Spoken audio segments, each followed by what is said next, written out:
woman stands before a small wooden table. Her hands are stained red, not with blood, not with paint, with something that came from the earth, something that grew on vines, something that most people in her time believed was poison. She lifts her fingers to her mouth. She paints her lips, and in that moment, something shifts in the world.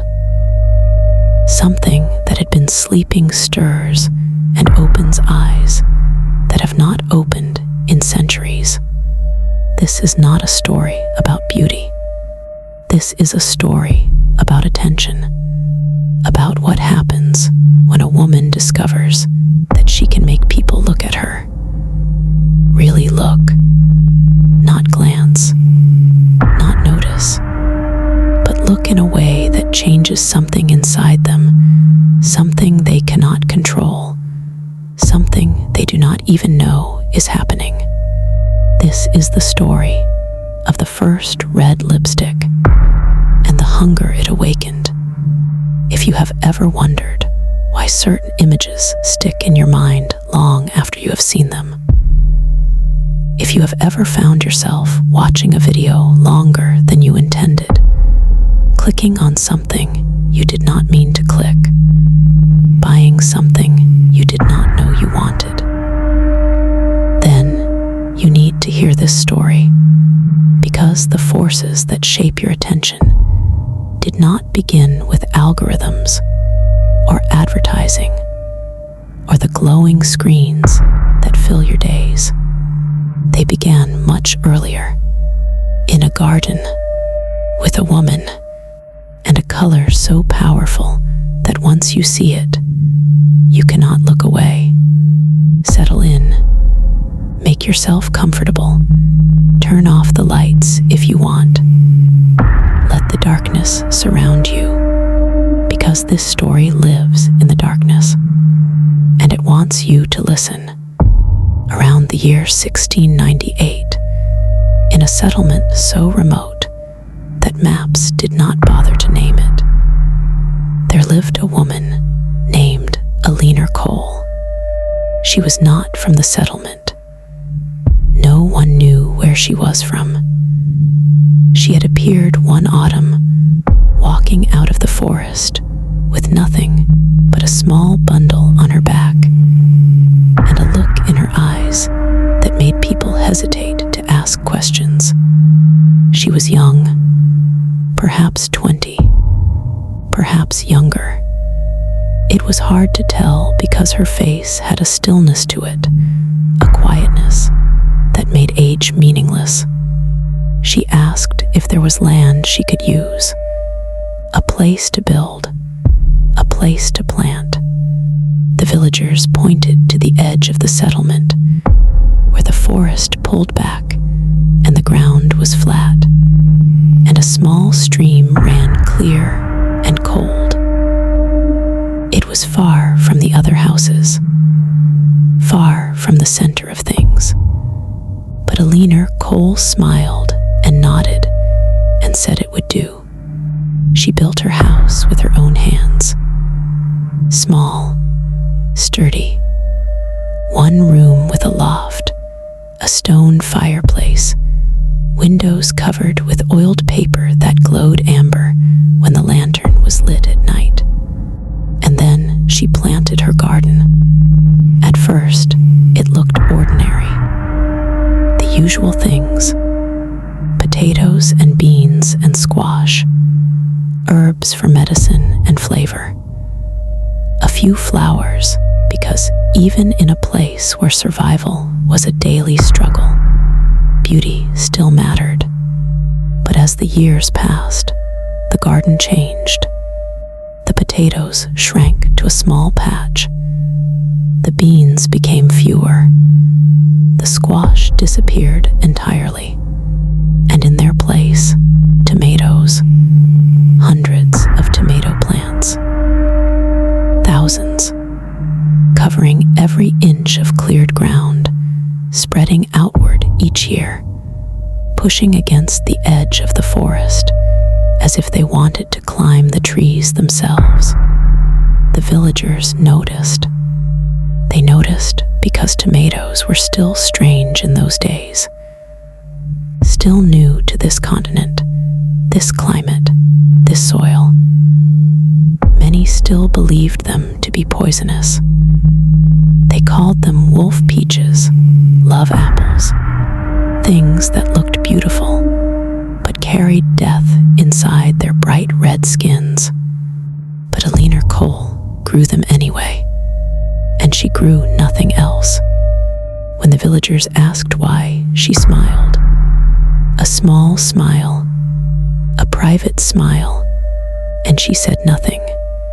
Then they noticed something else. Alina's lips were changing. At first, it was subtle. A faint redness, like she had been eating berries. The kind of stain that came from food and faded by morning. But it did not fade. It deepened. Day by day, week by week, month by month. The color on Alina's lips grew richer, darker, more intense. It became a red that did not exist in nature.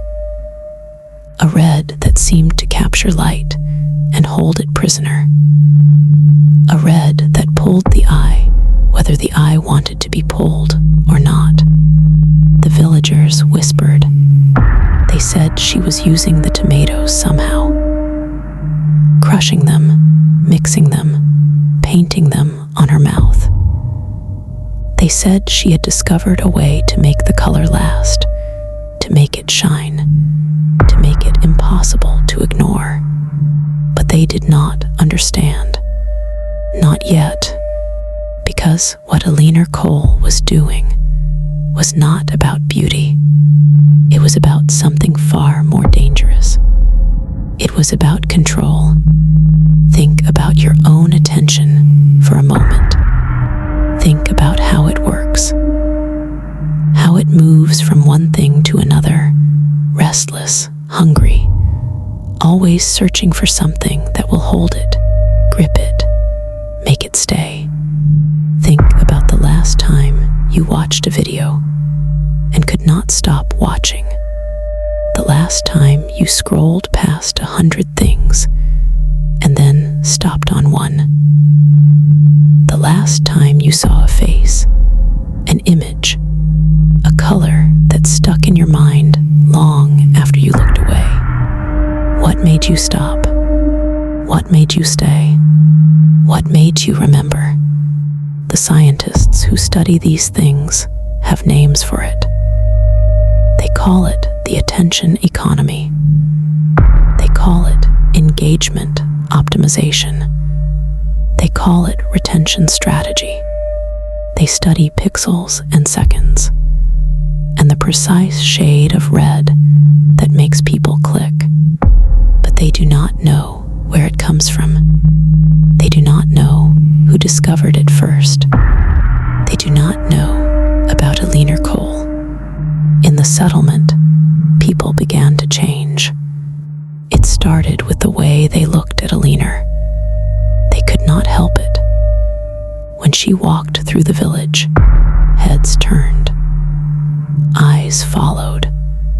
Conversations stopped mid-sentence and then resumed as if nothing had happened. But something had happened. Something had shifted. Something had been taken. Then it spread to the way they listened. Alina spoke rarely. A word here, a phrase there. Comments about the weather. Questions about someone's health. Ordinary things, ordinary words. But people heard them differently. They leaned closer. They paid attention. They remembered what she said long after she said it. They trusted her. This was the strange part. Alina had lived among them for years without earning their trust. She was an outsider, a stranger, someone who had walked out of the forest and never explained where she came from.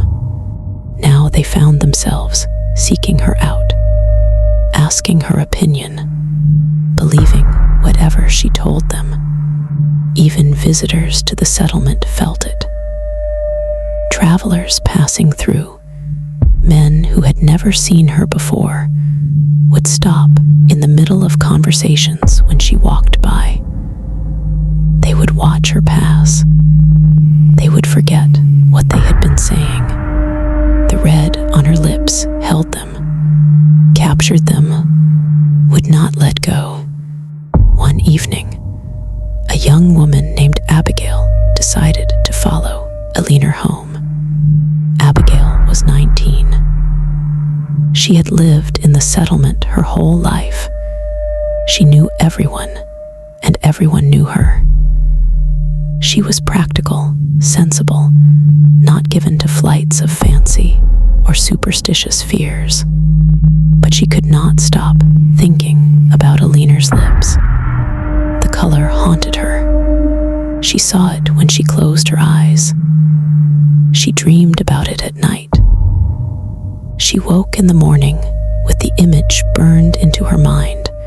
Red on darkness, red on nothing, red that would not fade. She had to know. She waited until sunset, when the light was long and golden, and the world seemed to hold its breath. She watched from behind a large oak as Alina walked through her garden, moving slowly between the rows of tomato plants, a woven basket on her arm. Alina harvested only the reddest tomatoes, the deepest red, the color of something that had absorbed every possible ray of sun. Then she carried them into her house. The door closed. The lantern inside flickered to life. Abigail waited until the last light faded from the sky. Then she crept forward, keeping low, moving through the tall grass like something that did not want to be seen. The house was small, one room with a loft. The windows were covered with oiled paper, but the paper was old and cracked in places, letting thin slivers of light escape into the darkness. Abigail found a crack near the corner of the house. She pressed her eye to it and held her breath. Inside, Alina stood at a wooden table. The basket of tomatoes sat beside her. A fire burned low in the hearth, casting dancing shadows across the walls. Alina worked slowly, carefully. She took tomatoes one by one and placed them in a wooden bowl. Then she crushed them with her hands. The sound was wet, thick, the pop of bursting skin, the squelch of pulp giving way, the drip of juice falling back into the bowl. Abigail watched as the bowl filled with red, as Alina's hands became stained, as the color rose higher and higher. When all the tomatoes were crushed, Alina stopped. She looked at her hands. Then she looked up, directly at the window, directly at the crack where Abigail was watching. Abigail's heart stopped. She could not move, could not breathe, could not look away. Alina smiled. It was not a friendly smile. It was not a warning smile. It was something else. Something that said, "I know you are there. I have always known, and I have been waiting." Then Alina lowered her gaze to the bowl. She dipped her fingers into the red mixture. Slowly, deliberately, she painted it across her lips. The color was impossible. Deeper than blood, richer than wine. It seemed to absorb the lantern light, drink it in, to glow from within. Alina looked at the window again, and she whispered something. Abigail could not hear the words, but she felt them in her bones, in her blood, in the deepest part of her where thoughts begin. The whisper was not for her. It was for something else. Something that listened. Something that answered. Abigail ran. She did not stop running until she reached her own door, her own fire, her own mother's arms. She did not sleep that night. She did not speak for 3 days. And when she finally did speak, she said only one thing. She said, "Do not look at her lips." But it was too late. Everyone had already looked, and everyone had already been changed. Consider this. Every day, you make decisions you do not understand. You click on things for reasons you cannot explain. You watch videos longer than you intended. You remember images that you did not choose to remember. You buy products that you did not know existed an hour before. The companies that design the platforms you use know this. They study it. They measure it. They optimize for it. They know that the human brain is not a logical machine. It is a hungry thing, a searching thing, a thing that can be led, guided, directed by forces it does not recognize. They know that color matters, that red matters most of all. They know that certain shades of red increase heart rate, increase attention, increase the likelihood that you will stop scrolling and look. They have built empires on this knowledge, but they did not discover it. They inherited it from women like Alina Cole, women who learned centuries ago that the right color on the right face at the right moment could do more than attract. It could control. In the weeks after Abigail's vigil, the settlement continued to change. People spent more time near Alina's property. They found excuses to walk past her house. They invented reasons to speak with her. They brought her gifts of food and cloth and small useful things, not because she needed them, but because they wanted to see her, wanted to be near her, wanted to feel the pull of that red for just a moment longer. Alina accepted everything with that small, private smile, and the red on her lips deepened further. One night, a man named Jacob did not come home. Jacob was a farmer, married, 3 children. A solid, reliable man who had never given anyone cause for worry. His wife, Mary, waited until dawn. Then she went to Alina's house. Alina opened the door. "Jacob is not here," she said. "He left. He had things to do." Mary looked at Alina's lips. Just for a moment, just a glance. But that moment was enough. "Of course," Mary said. "I understand." She walked away. She did not ask again. She did not wonder where her husband had gone. She simply forgot. Over the following weeks, other people disappeared. A young man named Thomas, a widow named Ruth, a boy of 16 named Caleb. One by one, they went to Alina's house at sunset and did not come out. Or if they came out, they were different, quieter, more distant. Their eyes had a look that had not been there before. A look that reminded other villagers of something they could not quite remember, something they did not want to remember. And always, always, their gaze would drift to Alina's lips when she passed. The color was almost black now, black with red beneath it, red that glowed like embers, red that pulled and pulled and would not let go. The villagers stopped asking questions. They stopped wondering. They simply accepted.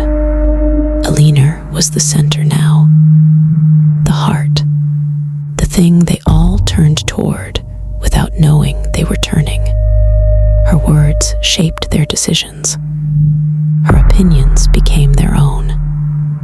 Her presence filled their thoughts even when she was not there.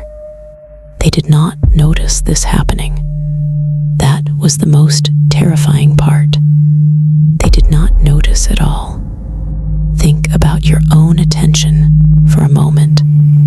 Think about how long you have been listening to this story. Think about what kept you here. What made you stay? What made you want to know what happens next? Was it the story itself, the words, the telling? Or was it something else? Something that began hundreds of years ago, in a garden, with a woman who discovered that red could do more than catch the eye. It could catch the mind. It could hold it. It could keep it.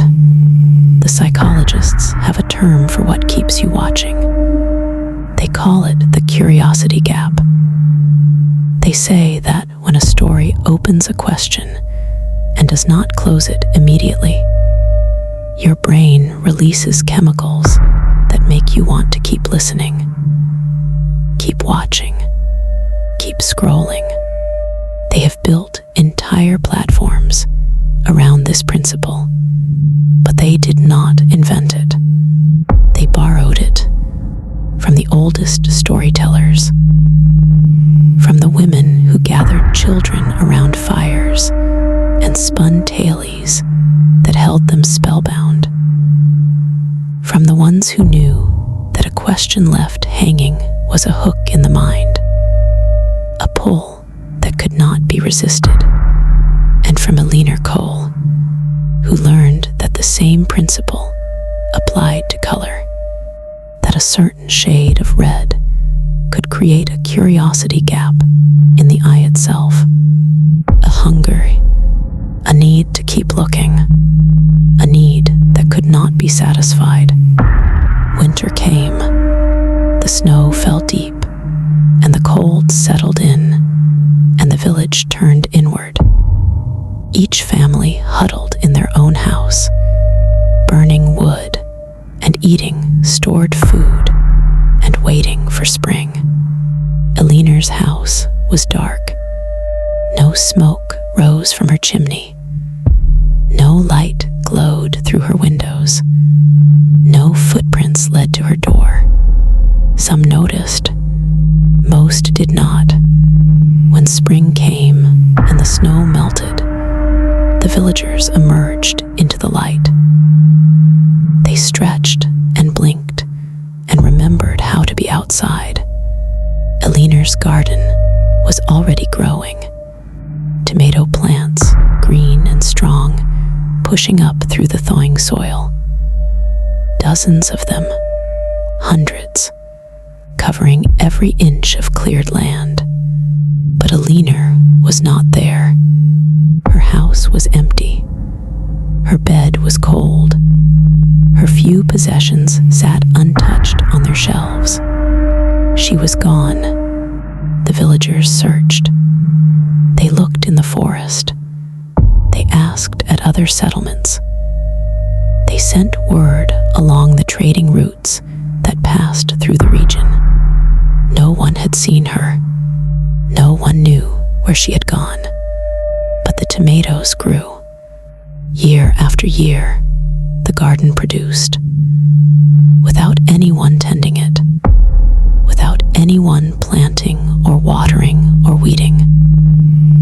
The every spring thicker and stronger than before, their fruit redder and brighter than any tomatoes in the region. And on certain evenings, just before sunset, people swore they saw something moving among the rows. A figure, a woman, red lips that shone in the dying light. Then the figure would fade, and the light would fail, and the garden would be empty again. After that year, the villagers slowly stopped planting tomatoes. They did not explain why. They simply stopped. Some moved away, some died, some forgot. But the story remained, passed down through generations, whispered in the dark, carried on the breath of grandmothers who had heard it from their own grandmothers, who had heard it from women whose names were already forgotten. Years passed, centuries. Tomatoes became common food across the world. People ate them raw and cooked them into sauces and sliced them onto sandwiches. No one remembered that they had once been feared. No one remembered the woman who had grown nothing else. But the story survived in quiet places, in old houses, in the memories of those who still listened when the wind made sounds that were not quite wind. And much later, scientists discovered something interesting. Tomatoes contain powerful natural pigments. Those pigments can stain skin and fabric. They can also, under certain conditions, affect the human brain. The red of a tomato is not just color. It is signal. It is message. It is something that the human eye is designed to see, designed to notice, designed to pay attention to. Red means ripeness. Red means food. Red means blood. Red means life. The brain cannot ignore red.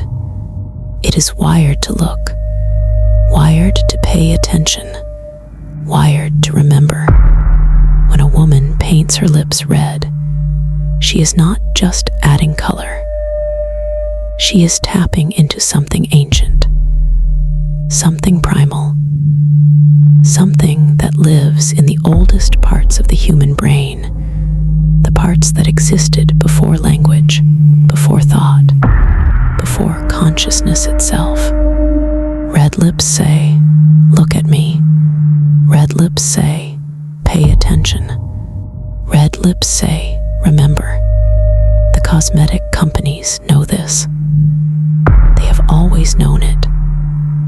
They spend millions of dollars studying the psychology of color, the neuroscience of attraction, the ancient wiring that makes certain shades of red more compelling than others. But they do not tell you where the knowledge came from. They do not tell you about a leaner coal. They do not tell you about the women before a leaner. The ones who discovered the power of red in places so old their names have been forgotten, their stories erased, their very existence reduced to whispers and warnings. Because some knowledge is dangerous. Some knowledge should never have been found. And the color on your lips, the red that catches light and holds attention and makes people look whether they want to or not, carries that knowledge with it. Every time, every application, every glance. Now think about this video. Think about why you are still here. Think about what kept you watching. What kept you listening? What made you scroll down to read the comments or click on the next video when this one ends? Was Was it the story, or was it something the story activated in you? Something ancient, something hungry, something that wants to look and cannot stop looking, wants to know and cannot stop knowing, wants to stay and cannot leave. The people who design the platforms you use every day know about this hunger. They feed it. They exploit it. They build entire systems around keeping you watching, keeping you scrolling, keeping you here. They call it engagement. They call it retention. They call it growth. But those are just words. The truth is older than words. The truth is a woman in a garden, painting her lips with the juice of crushed tomatoes, discovering that the right color at the right moment could do more than attract. It could hold, it could keep, it could control. The psychologists have studied the red effect for decades. They have published thousands of papers. They have built entire careers on understanding why red makes people look, makes people want, makes people remember. But they have never asked the question that matters most. They have never asked, who taught us to use red this way? Who discovered that painting the lips could change the mind? Who first looked at a tomato, at its deep red skin, at the pigment that seemed almost alive, and thought, this belongs on my mouth? The answer is lost now, buried under centuries of progress and science and forgetting. But the old stories say the answer was a woman alone, a woman who grew tomatoes when no one else would, a woman who crushed them with her bare hands and painted her lips with the juice, and discovered that something happened when she did. Something changed in her, in others, in the world. She did not understand it at first. She only knew that people looked at her differently when she wore the red, that they listened more carefully, that they remembered what she said. She did not know why. She only knew it worked. So she kept doing it, day after day, week after week, year after year. The red deepened. The effect grew stronger. The people around her became different, not controlled, not possessed, nothing so obvious, just influenced. Their thoughts bent slightly in her direction. Their decisions included her without their knowledge. Their memories of her became brighter, sharper, more important than memories of anyone else. She became the center of their world without them ever realizing it. And then something noticed, something that had been watching since the beginning, something that had been waiting for someone to discover the true power of red. The old stories do not say what that something was. They do not name it or describe it or explain where it came from. They only say that it answered, that it came when she called, that it entered her and changed her and made her into something that was no longer entirely human.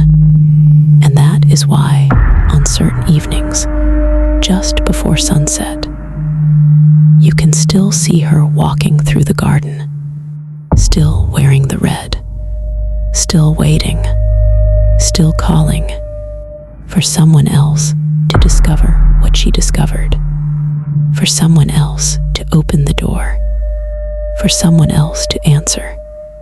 If you have made it this far, something kept you here. Maybe it was curiosity. Maybe it was the story itself. Maybe it was the way the words fit together, the rhythm of the telling, the questions that opened and have not yet closed. Or maybe it was something else, something older, something that remembers the garden, something that knows the power of red. The platforms you use every day know about this power. They measure it. They optimize for it. They have teams of engineers and psychologists and data scientists whose only job is to figure out how to keep you watching just a little longer. They test colors. They test thumbnails. They test the precise shade of red that makes you click. They have built billion-dollar companies on the back of this knowledge, but they did not invent it. They borrowed it from the oldest part of your brain, the part that cannot look away from red, the part that remembers a leaner coal, even if you have never heard her name, the part that knows somehow that the color on a woman's lips is not just color. It is door. It is invitation. It is the thing that calls to something in the dark. If you enjoyed this story, if it held you, kept you, made you want to know what happens next, then tap the like button. Not because it helps the algorithm, not because the platform wants you to, but because the act of liking is an act of attention. And attention is what this story is about. Attention is what a leaner coal discovered. Attention is what the platforms want from you. Attention is the most valuable thing in the world. And you just gave it to me for 2 hours. Think about that. Think about what kept you here. Think about the color red. Think about the woman in the garden. And then ask yourself, who is really in control of your attention? You, or something that learned to use red long before you were born? Follow for more stories about the hidden origins of ordinary things, because there are many everyday things around us with strange beginnings that people rarely talk about. The food on your table, the clothes on your back, the color on your lips, the images that stick in your mind long after you have seen them. Each one has a story. Each one comes from somewhere. And sometimes, not always, but sometimes, the somewhere is darker than you can imagine. Here in this place, we explore them all. So stay close, stay curious, and always return here for more original, unbelievable stories about the hidden origins of everything. The garden is still there. The woman is still there. The red is still there. Waiting, always waiting for you. And the next time you see a tube of red lipstick, or a thumbnail with a red background, or a video that you cannot stop watching, think about a leaner coal. Think about the garden. Think about the door. And ask yourself, who is really choosing what you see? You or something?